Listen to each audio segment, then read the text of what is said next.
মামলা। এটা কি প্রদোষ মিত্রের বাড়ি? প্রশ্ন করলেন ভদ্রলোক। এবার ফেলুদাই বলে উঠল, আপনি আসুন ভেতরে। ভদ্রলোক ছাতাটা বন্ধ করে ঘরে ঢুকলেন। ওটাকে দরজার পাশে রেখে দিন, বলল ফেলুদা।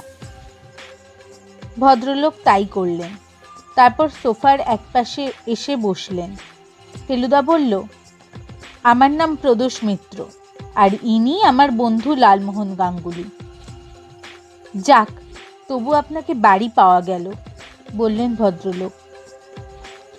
টেলিফোন করে কানেকশন পাইনি, আজকাল যা হয় আর কি। কি ব্যাপার বলুন? বলছি, আগে আমার পরিচয়টা দিই। আমার নাম মহিতোষ রায়। নাম শুনে চিনবেন ততটা আশা করি না, যদিও থিয়েটার লাইনে আমার কিছুটা খ্যাতি আছে। আপনি তো অপ্সরা থিয়েটারে আছেন, তাই না?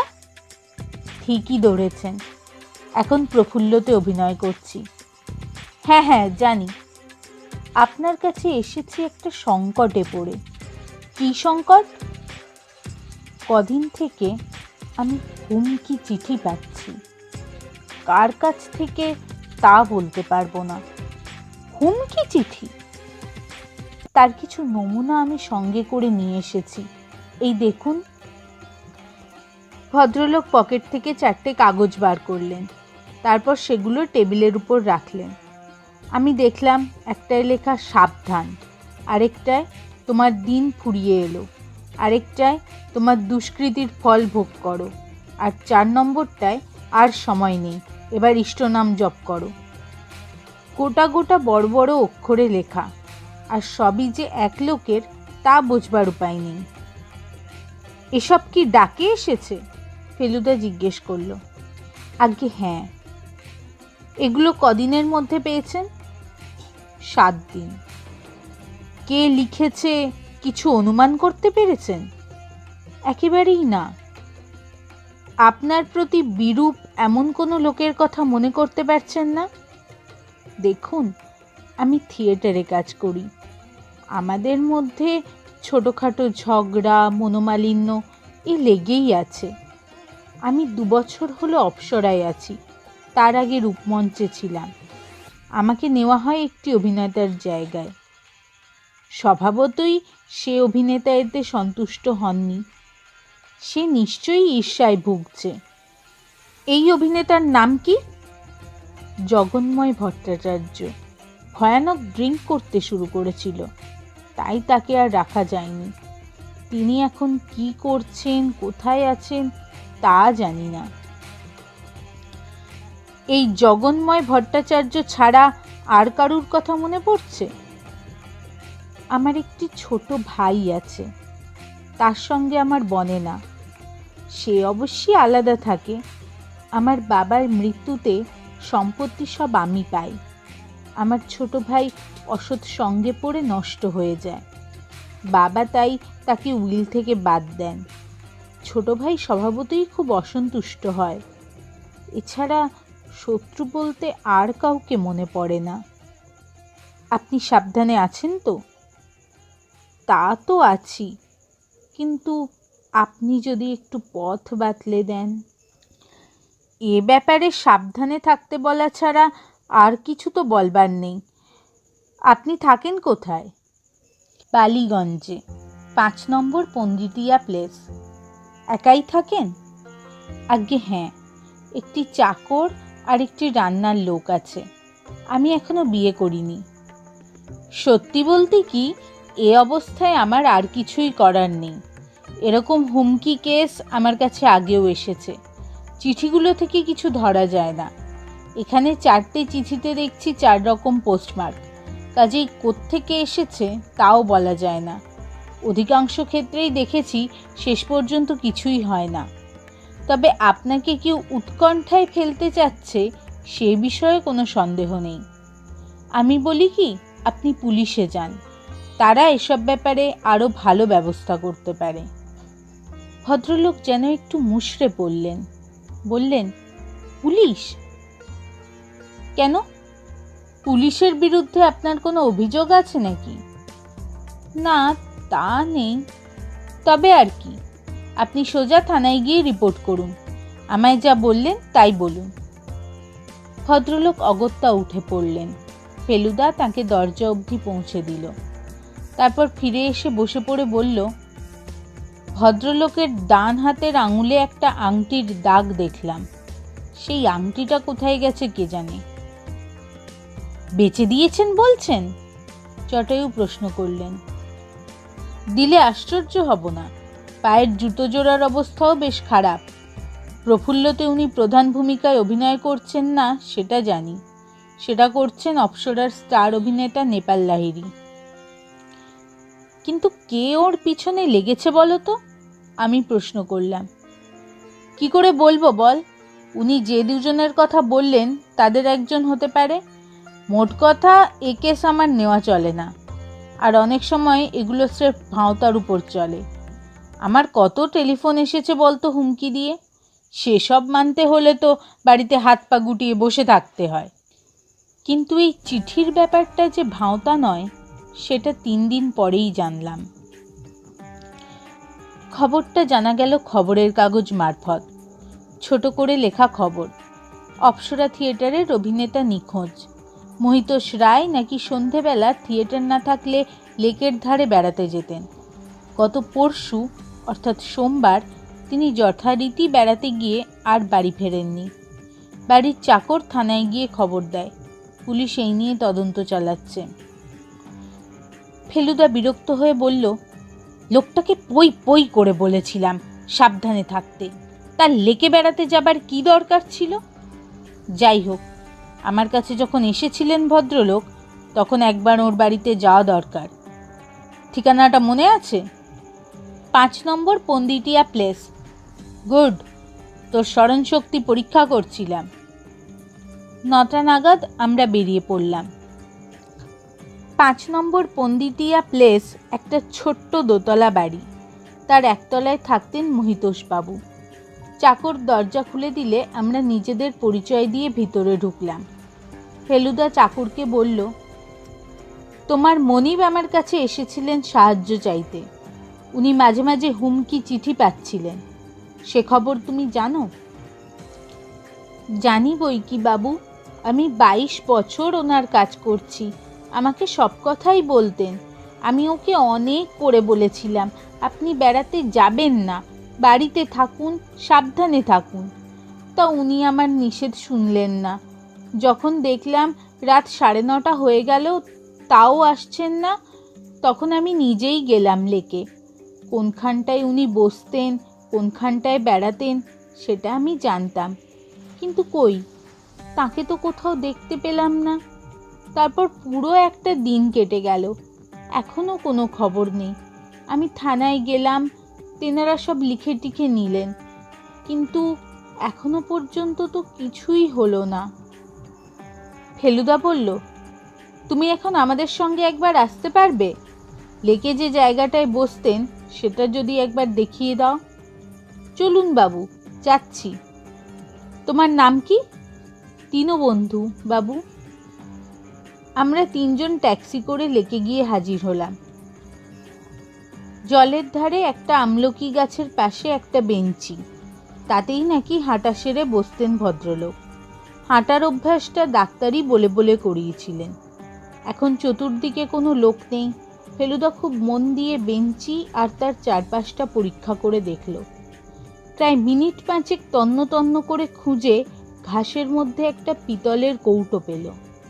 দীনবন্ধু সেটা দেখা মাত্র বলে উঠল, এ কৌটো তো বাবুর ছিল।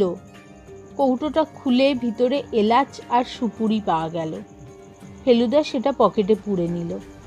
তারপর দীনবন্ধুকে জিজ্ঞেস করলো, তুমি কি ভবানীপুর থানায় খবর দিয়েছিলে? আগে হ্যাঁ বাবু।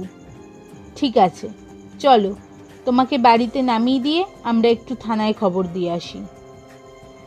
মোটামুটি কলকাতার বেশিরভাগ থানার ওসির সঙ্গেই ফেলুদার আলাপ আছে। ভবানীপুর থানার ওসি হচ্ছেন সুবোধ অধিকারী। আমরা দীনবন্ধুকে পন্ডিতিয়া প্লেসে নামিয়ে দিয়ে গেলাম অধিকারীর সঙ্গে দেখা করতে।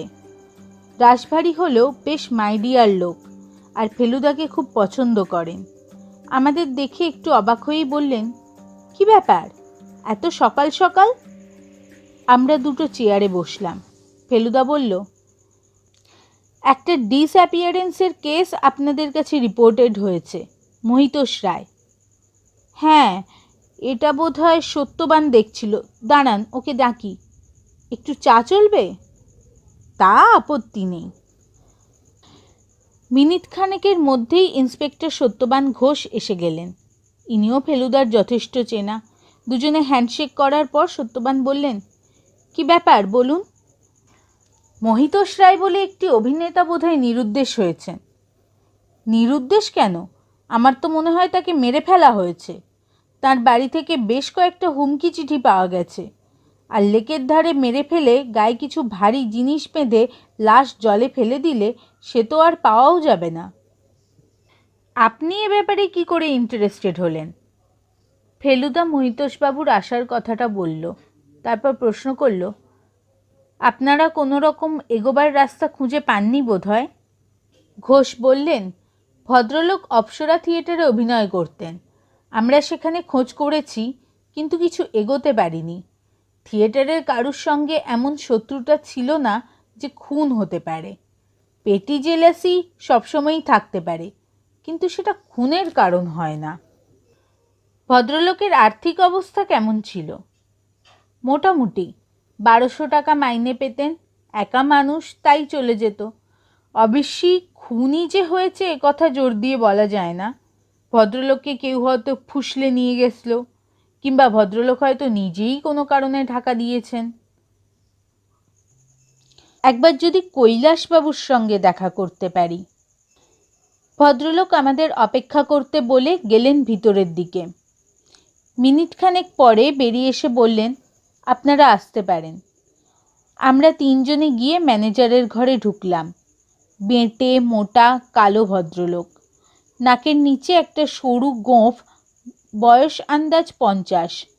বললেন, আপনার নাম তো শুনেছি, কিন্তু হঠাৎ আমার এখানে আসার প্রয়োজন হলো কেন সেইটাই ভাবছি।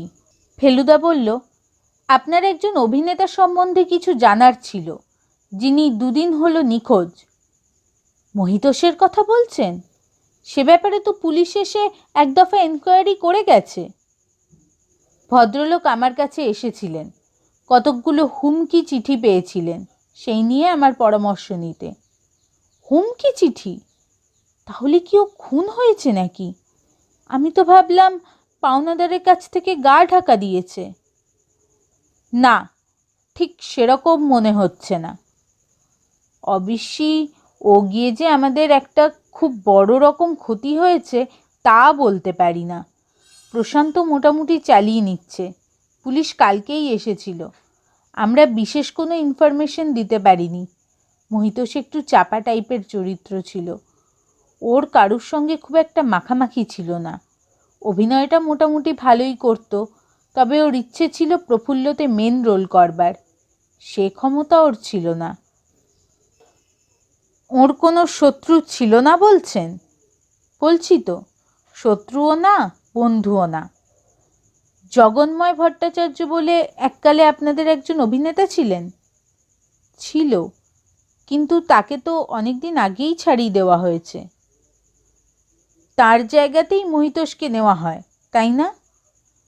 তা বটে, এটা আপনি ঠিক বলেছেন, আমার খেয়াল হয়নি।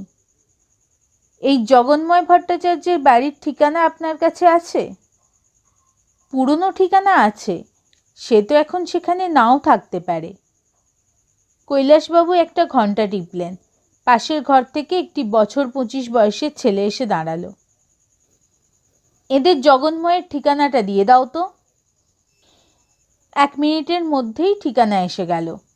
27 নম্বর নির্মল বোস স্ট্রিট। লালমোহনবাবু বললেন রাস্তাটা ওর জানা। আমরা উঠে পড়লাম। নির্মল বোস স্ট্রিট শ্যামবাজারেরই একটা গলি। জগন্ময়বাবুর বাড়ির ঠিকানায় গিয়ে খোঁজ করে জানলাম ভদ্রলোক এখনও সেখানেই আছেন। ফেলুদা চাকরের হাতে তার কার্ডটা পাঠিয়ে দিল। অল্পক্ষণের মধ্যেই আমাদের ডাক পড়ল। আমরা একটা তক্তাপোশ পাতা ঘরে গিয়ে হাজির হলাম। তাতে একটি রোগা রোগা, কেন রুগ্ন বললেই বোধহয় ঠিক বলা হবে, ভদ্রলোক বসে আছেন। আমরা ঘরে ঢোকাতেও তিনি বসেই রইলেন। হঠাৎ আমার সঙ্গে ডিটেকটিভের কি প্রয়োজন পড়ল? ভদ্রলোকের প্রথম প্রশ্ন। ফেলুদা বলল, আপনি কি মহিতোষ রায় বলে একজন অভিনেতাকে চিনতেন? চিনতুম বললে ভুল বলা হবে। সে এলো আর আমি বরবাদ হয়ে গেলুম, এই চেনা। কিন্তু সে তো দেখছি উধাও হয়ে গেছে।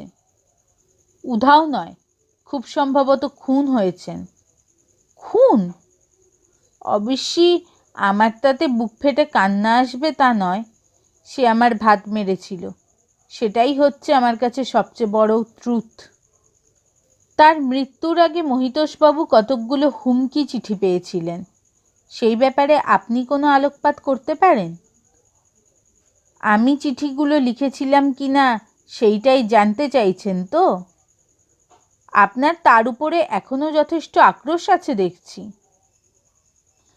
সেটা আপনি কথাটা তুললেন বলে।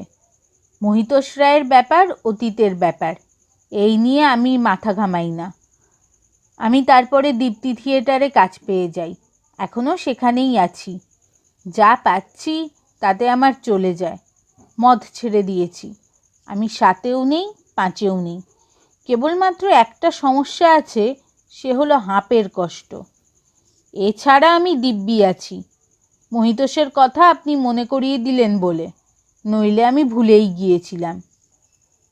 আপনি অপ্সরা ছাড়ার পর মহিতোষবাবুর সঙ্গে আপনার দেখা হয়নি? নো স্যার, একবারও না।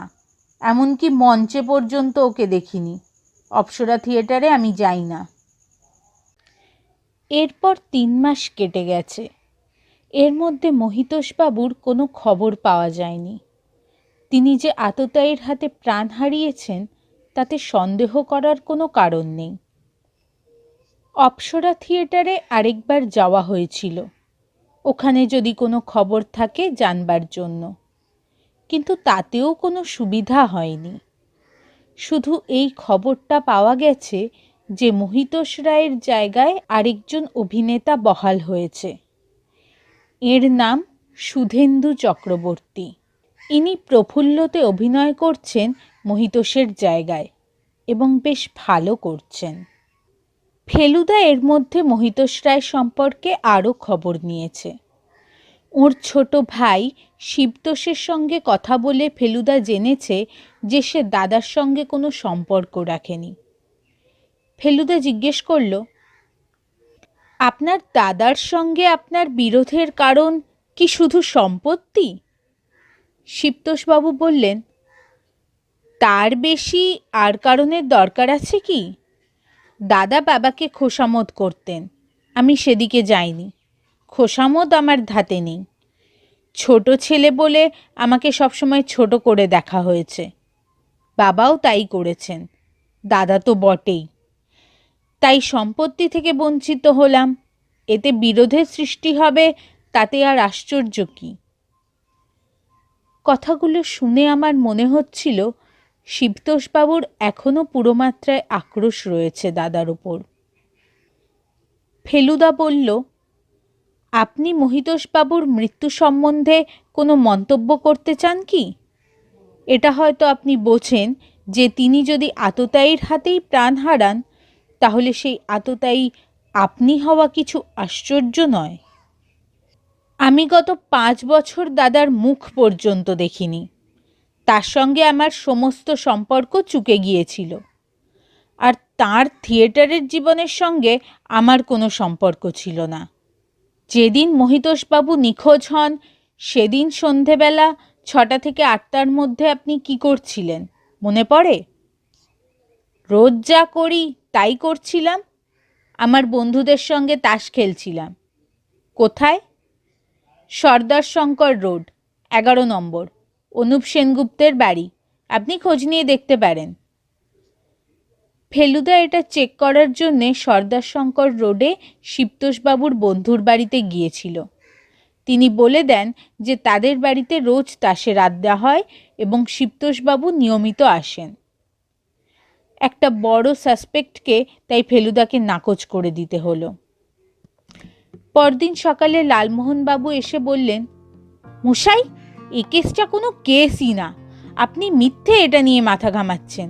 তার চেয়ে চলুন আমরা দিন চারেকের জন্য কোথাও ঘুরে আসি। আমারও মাথায় একটা প্লট আসছে বলে মনে হচ্ছে, আর আপনিও মাথাটা একটু সাফ করে নিতে পারবেন। যাবেন? ফেলুদা প্রশ্ন করল। দীঘা গেলে কেমন হয়? ওটা তো এখনো দেখা হয়নি। বেশ, তাই হোক। আমারও মনে হয় এই কেসটার কোনো নিষ্পত্তি হবে না। মহিতোষের হত্যাকারী আইনের হাত থেকে পার পেয়ে যাবে। আমরা পরদিনই দীঘা গিয়ে হাজির হলাম। ট্যুরিস্ট লজে বুকিং ছিল, দিব্যি আরামে থাকা যাবে বলে মনে হলো। আর তার উপর সমুদ্রে স্নান। লালমোহনবাবু একটা নতুন লাল সুইমিং কস্টিউম কিনে এনেছিলেন। দীঘাতে কলকাতার খবরের কাগজ আস্তে আস্তে সন্ধে হয়ে যায়। 3 দিনের দিন আনন্দবাজারটা হাতে নিয়ে প্রথম পাতা দেখেই ফেলুদা প্রায় লাফিয়ে উঠল। সর্বনেশে খবর! কি ব্যাপার? লালমোহনবাবু আর আমি একসঙ্গে বলে উঠলাম। অপ্সরা থিয়েটারের প্রধান অভিনেতা খুন, বলল ফেলুদা। এ কি আরম্ভ হয়েছে বলতো দেখি। খবরটা পড়ে দেখলাম।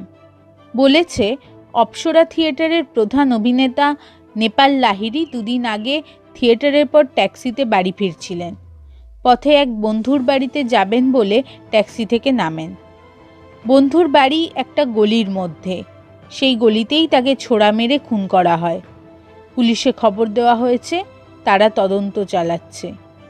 নেপালবাবুর স্ত্রী ও একটি 12 বছরের ছেলে আছে, তারা এ বিষয়ে কোনো আলোকপাত করতে পারেননি। তাহলে কি হবে? লালমোহনবাবু প্রশ্ন করলেন। তাহলে একবার আপনাকে যেতে হবে অপ্সরা থিয়েটারে কিছু জিজ্ঞাসাবাদ করতে। কেন? আমাকে কেন? কারণ আমার পাটা আজ মচকেছে সমুদ্রে স্নান করার সময়। কাল ভালো রকম ব্যথা হবে বলে মনে হচ্ছে। তাহলে চলুন আজই ফেরা যাক। কলকাতায় গিয়ে চুন হলুদ দিয়ে পাটা বেঁধে ফেলবেন। আপনি পারবেন তো আমার ভূমিকা নিতে? তা একদিন যখন আপনার সঙ্গে রয়েছি তখন কিছুটা জ্ঞানগম্যি তো হয়েইছে। আমরা সেদিনই কলকাতায় ফিরে এলাম। কথা হলো পরদিন সকাল 9টায় লালমোহনবাবু আমাদের বাড়ি আসবেন। ফেলুদা তাকে নিয়ে কিছুটা তালিম দিয়ে দেবে। তারপর 10টা নাগাদ আমরা দুজনে যাব অপ্সরা থিয়েটারে। পরদিন সকালে ফেলুদার কাছে তালিম নিয়ে আমরা ঠিক 10টায় পৌঁছে গেলাম অপ্সরা থিয়েটারে। লালমোহনবাবুর গদগদ ভাব। বললেন, আমার অনেক দিনের আফসোস ছিল যে তোমার দাদাকে আরেকটু সক্রিয়ভাবে সাহায্য করতে পারি না। এইবারে তার সুযোগ এসেছে। ভদ্রলোক আজ ধুতি পাঞ্জাবির বদলে প্যান্ট শার্ট পরে এসেছেন। বললেন, এতে কাজটা অনেক চটপটে হয়। ওভারনাইট কার্ড ছাপিয়ে নিলুম আমার নামে, দেখতে কেমন হয়েছে? কার্ড নিয়ে দেখি তাতে ইংরেজিতে লেখা রয়েছে লালমোহন গাঙ্গুলি, রাইটার। দিব্যি হয়েছে, আমি বললাম। দারোয়ানের হাতে একটা কার্ড ম্যানেজারের কাছে পাঠিয়ে দেওয়া হলো। 3 মিনিটের মধ্যে আমাদের ডাক পড়ল। কৈলাসবাবুকে দেখে মনেই হলো না উনি আমাদের চিনতে পেরেছেন। বেশ রুক্ষভাবেই বললেন, শুনুন, আমার এখানে এখন বিশেষ গোলমাল।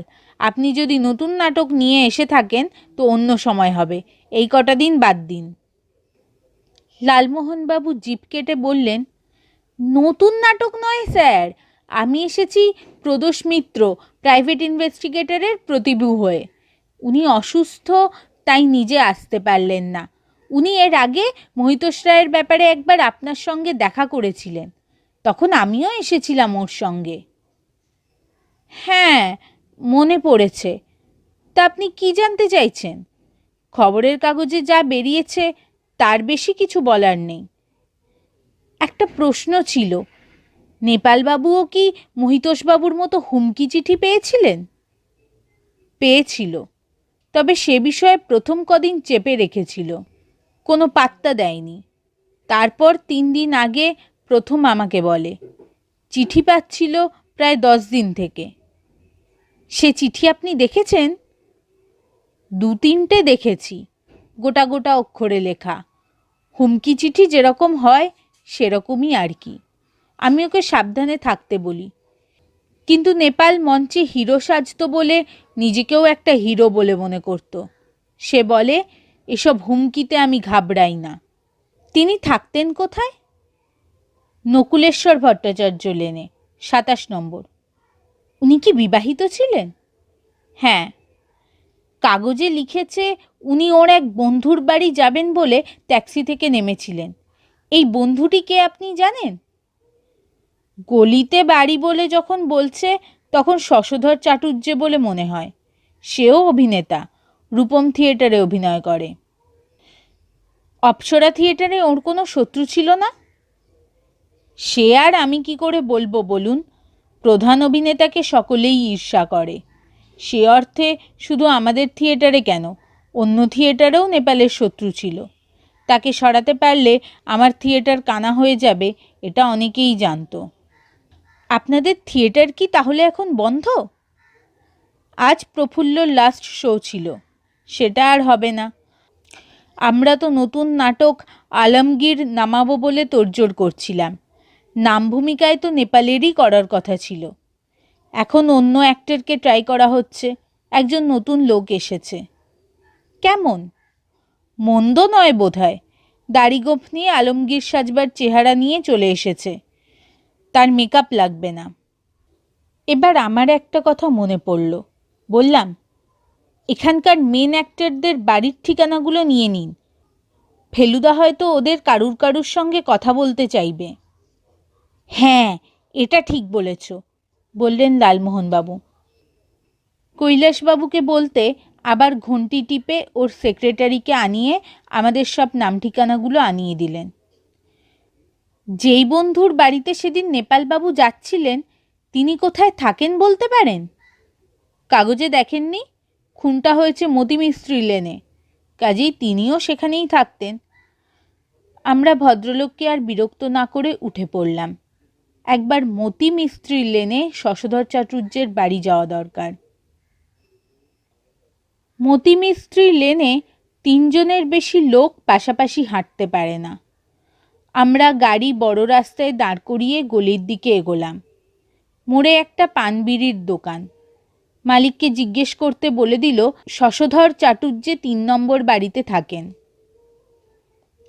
3 নম্বরের দরজায় টোকা মারতে একজন ভদ্রলোক দরজাটা খুললেন।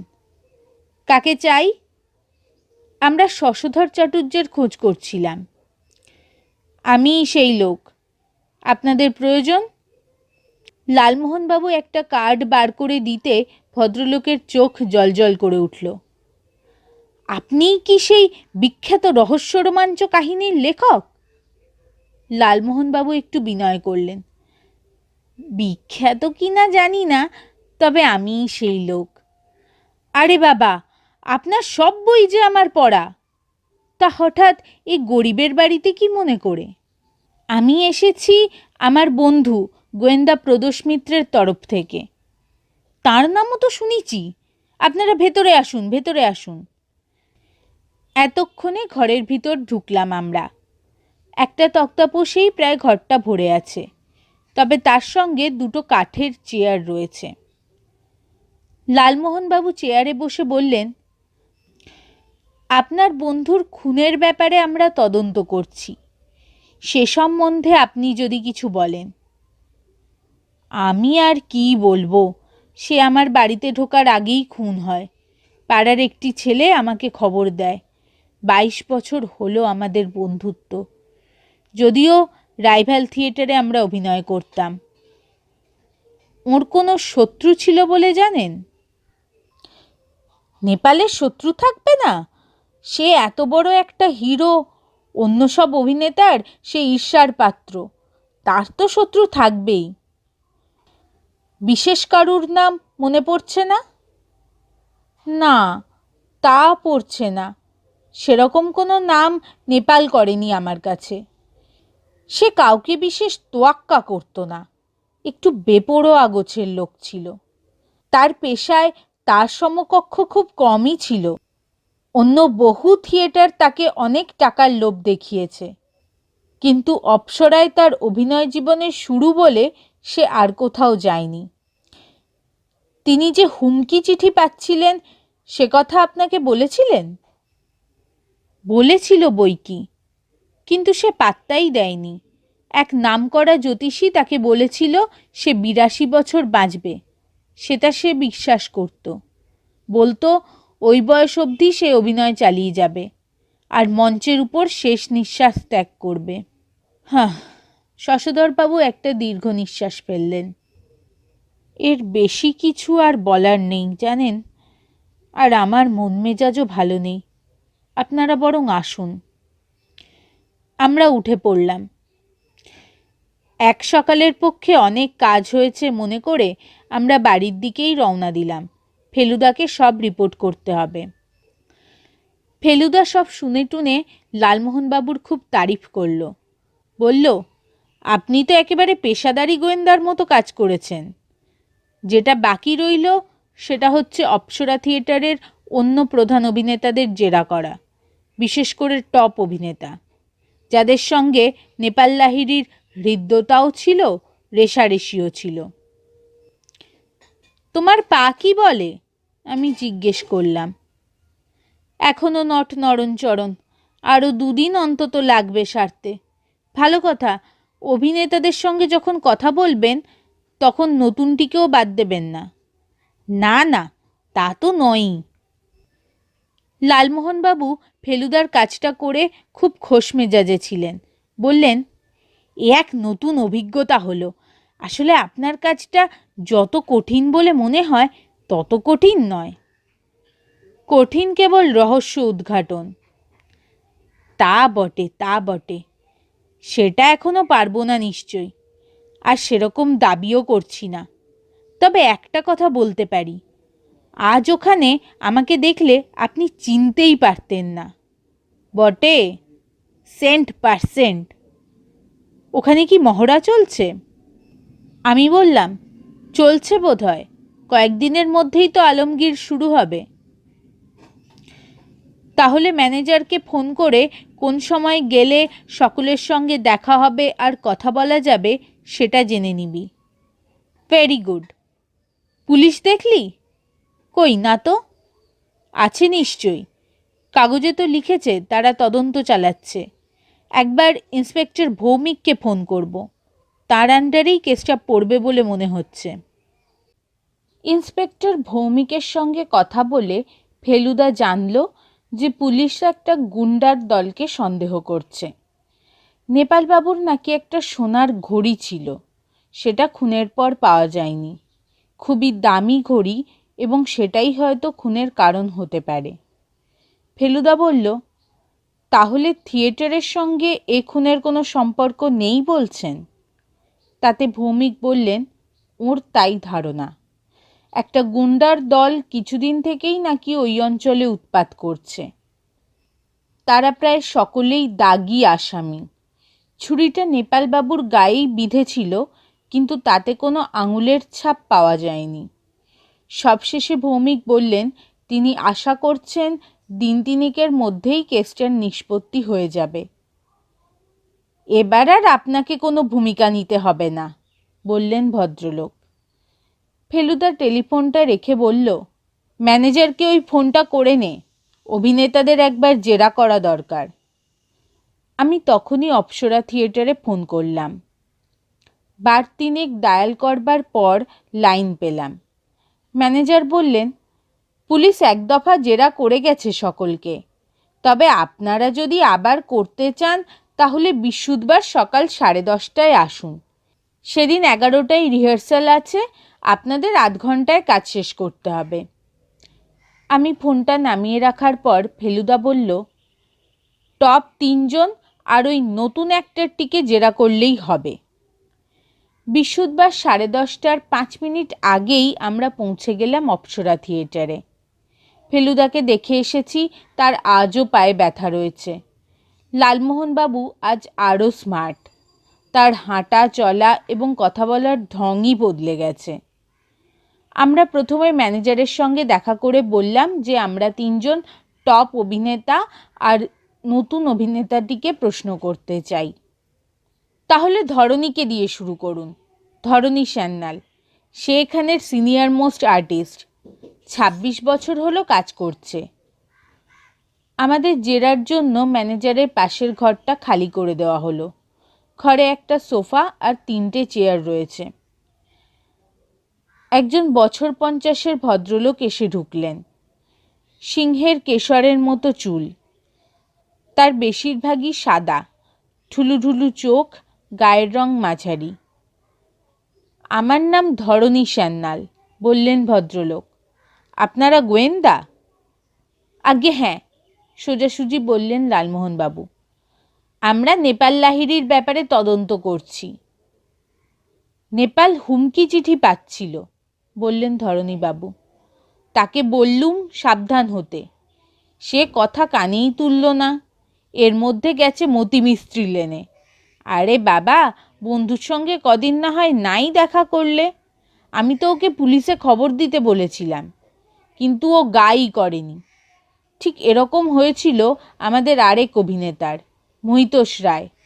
অবশ্যই মহিতোষের মৃত্যুটা থিয়েটারের পক্ষে তত বড় লস নয়। নেপালবাবুর কোনো শত্রু ছিল বলে জানেন? থিয়েটারের টপ পজিশনে বসে থাকলে তার শত্রু থাকবেই। মানুষের 6 রিপুর মধ্যে একটি হলো মাৎসর্য। নেপালের শত্রু থাকবে না? তবে যদি জিজ্ঞেস করেন কোন শত্রু এই কুকীর্তি করেছে, বা শত্রু ছাড়া অন্য কেউ করেছে কিনা, তা বলতে পারবো না। আপনার বাড়িতে তার যাতায়াত ছিল? আজ্ঞে না, এমনি থিয়েটারে সপ্তাহে 3 দিন দেখা হচ্ছে। তার উপর সে আমার এমন বন্ধু ছিল না যে অন্য দিনও দেখা করব। যেদিন খুন হয় সেদিন সন্ধেবেলা আপনি কি করছিলেন? কালীকিঙ্কর ঘোষের বাড়ি কীর্তন শুনছিলুম। ইচ্ছে করলে যাচাই করে নিতে পারেন।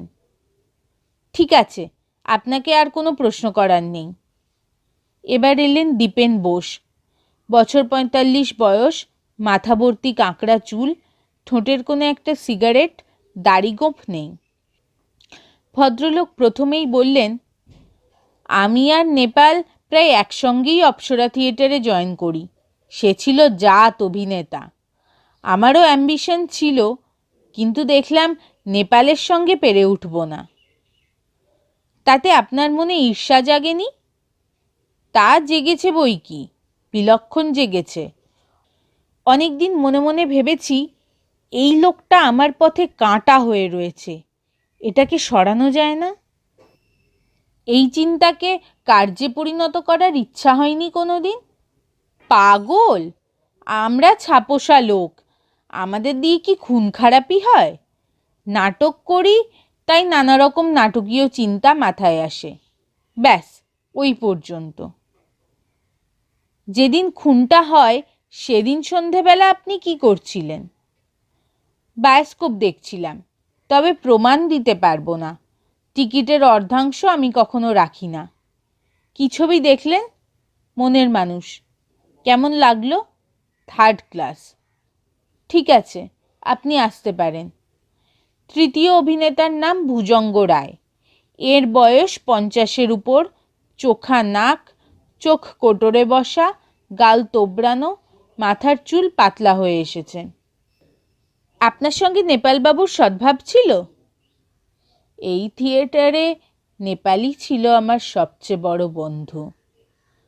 তার মৃত্যু সম্বন্ধে আপনার কিছু বলার আছে? এর চেয়ে বড় ট্র্যাজেডি থিয়েটার মহলে অনেক দিন হয়নি। নেপাল ছিল আশ্চর্য অভিনেতা। আমার সঙ্গে কোনোদিনও ক্লাস হয়নি, কারণ ও করত নায়কের রোল আর আমি করতুম ক্যারেক্টার পার্ট। উনি হুমকি চিঠি পাচ্ছিলেন, সেটা আপনাকে বলেছিলেন? প্রথম দিনই আমি ওকে ওয়ার্নিং দিই, এসব চিঠি উড়িয়ে দিও না, আর বিশেষ করে মতি মিস্ত্রি লেনে কিছুদিন যাওয়া বন্ধ করো। ও পাড়াটা নোটোরিয়াস, কে কার কথা শোনে। নেপালের বিশ্বাস ছিল তার আয়ু 82 বছর, সেটা কেউ খণ্ডাতে পারবে না।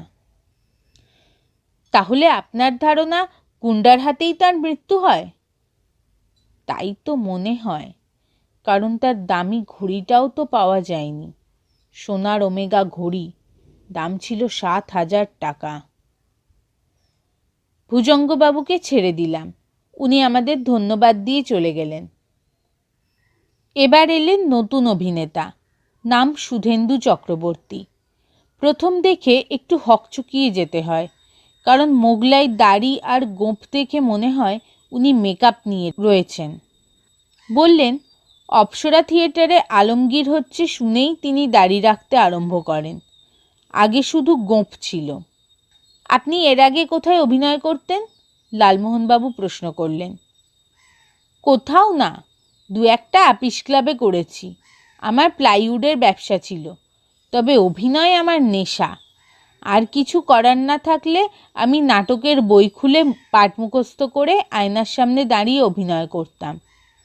এখন অবশ্য তার আর দরকার হবে না। আপনি কি আলমগীরে পাঠ পেয়ে গেছেন?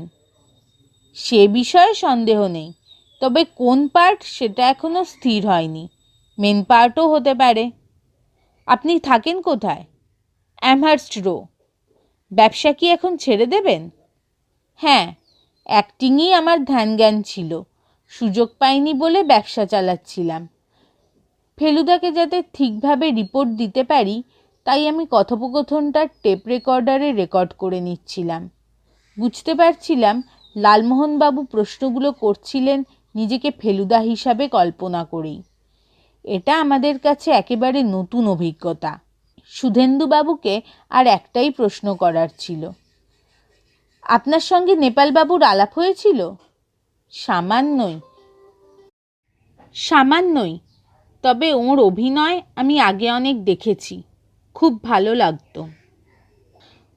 ফেলুদা খুব মন দিয়ে আমাদের রিপোর্ট শুনল, তারপর বলল, আমার অ্যাবসেন্সে তো তোরা বেশ চালিয়ে নিতে পারছিস।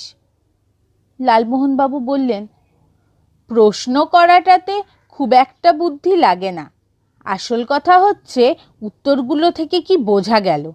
আমি তো মশাই এখনো যে তিমিরে সেই তিমিরে, আর গুন্ডা যদি মেরে থাকে লাহিড়িকে তাহলে তো পুলিশ তার কিনারা করবেই। গুন্ডারা হুমকি চিঠি দিয়ে খুন করে না।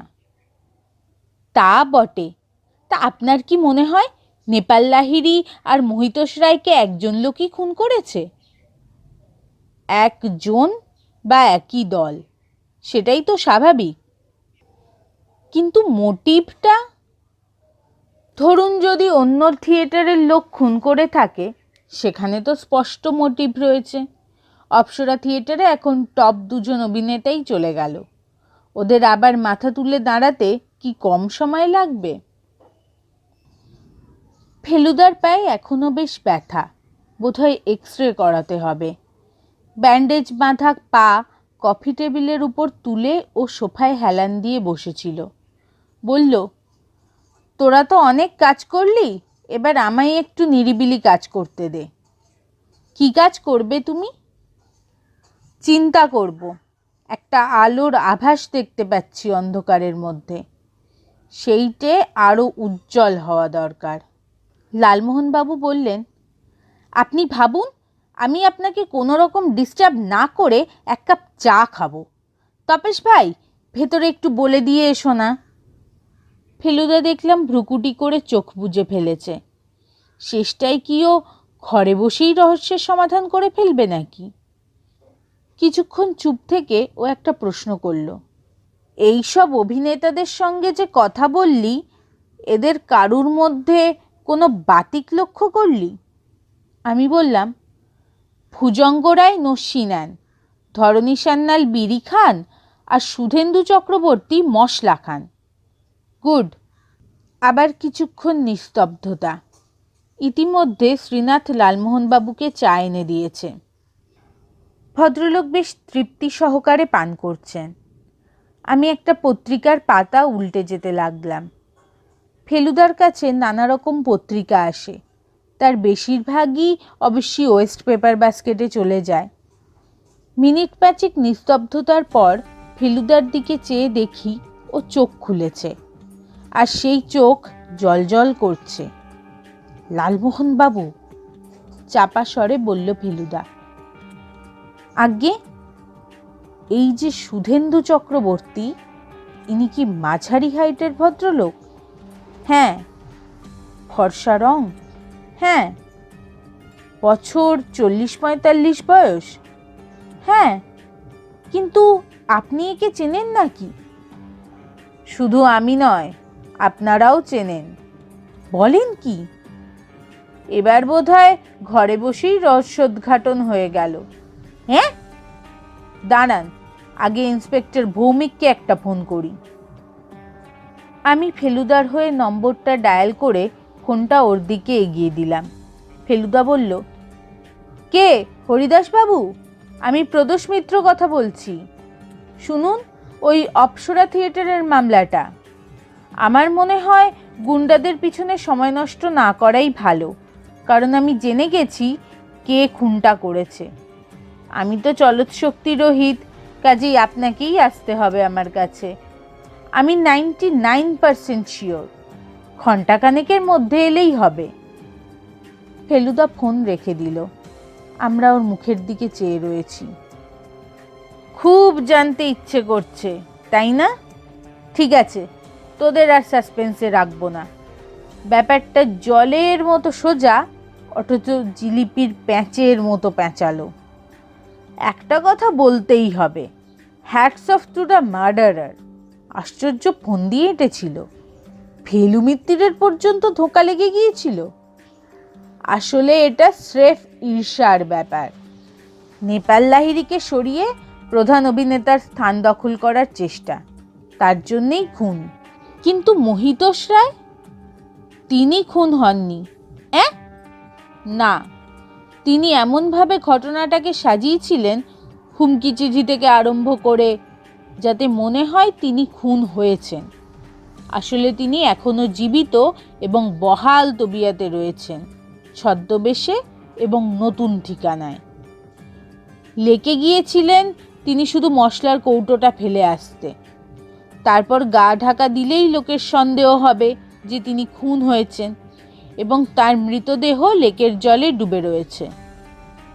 আশ্চর্য মাথা বটে লোকটার। তারপর 3 মাসে দাড়ি গোঁফ গজিয়ে অপ্সরা থিয়েটারে আগমন। দাড়ি গোঁফে মানুষের চেহারা একদম বদলে যায়, তাই আপনারা চিনতে পারেননি। অপ্সরাতে অভিনেতা দরকার, সুতরাং ওকে না নেওয়ারও কোনো কারণ নেই, বিশেষত যখন সুপুরুষ চেহারা আর কণ্ঠস্বর ভালো। সুধেন্দু চক্রবর্তী? Yes sir. মশলার অভ্যেস এখনো যায়নি, যদিও আপনাদের সামনে খেয়ে লোকটা কাঁচা কাজ করেছে। যাই হোক, তার প্ল্যান একেবারে 16 আনা সফল হতো যদি না আপনারা আমাকে সাহায্য করতেন। লোকটা একটা পাকা খুনি বনে গিয়েছিল স্রেফ উচ্চাভিলাষের বশে। আংটি চুরিটা অবশ্য ভাঁওতা, কিন্তু ফেলু মিত্তিরকে তো সে চেনে না। আমার কাছে এসে যে সে কত বড় ভুল করেছে এবার বুঝতে পারবে। ফেলুদা যে ব্যাপারটা ঠিকই ধরেছিল সেটা অবশ্যই পরদিনই ইন্সপেক্টর ভৌমিকের টেলিফোনে জানা গেল। লালমোহনবাবু আমাকে আলাদা পেয়ে বললেন, তোমার দাদার সঙ্গে আমাদের তফাৎটা কোথায় সেটা হাড়ে হাড়ে টের পেয়েছি। কোথায় তফাৎ? লালমোহনবাবু তার টাকের উপর ডান হাতের তর্জনীর ডগা দিয়ে টোকা মেরে বললেন, মাথায়।